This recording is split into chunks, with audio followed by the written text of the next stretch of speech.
Donkey Kong 3 was released on the NES in June of 1986. Developed and published by Nintendo, it's the third and final entry into the Donkey Kong arcade series. The game drastically changes the Donkey Kong formula, having vastly different gameplay compared to the first two games in the series. The game's more of a shooter than a platformer, and it doesn't have Jumpman or Mario in it at all. In Donkey Kong 3 you play as Stanley, who's a bug exterminator. After Donkey Kong has taken refuge in Stanley's greenhouse, you have to stop him from stirring insects that will destroy his flowers. The game feels way more fast-paced than the previous two games in the series. The main gameplay has you blasting Donkey Kong with bug spray while defending your flowers on the ground. You're able to jump between the platforms at the bottom of the screen by pressing up and down, and each level has a different platform layout.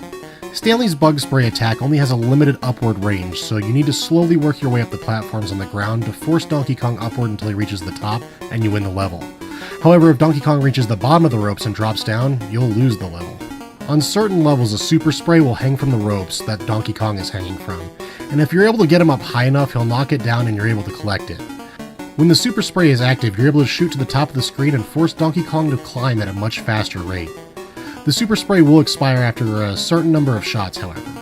As you're attempting to force Donkey Kong to the top of the screen, bugs will spawn from the beehives and from the top and work their way down to either attack you or steal flowers.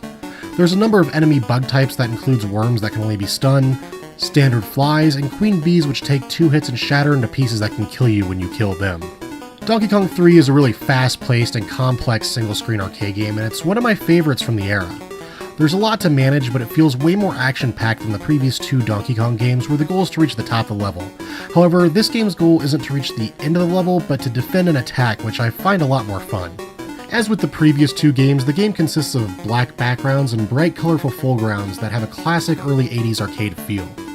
The main game's music is a Flight of the Bumblebee-like song that's fast-paced and matches the game's gameplay well.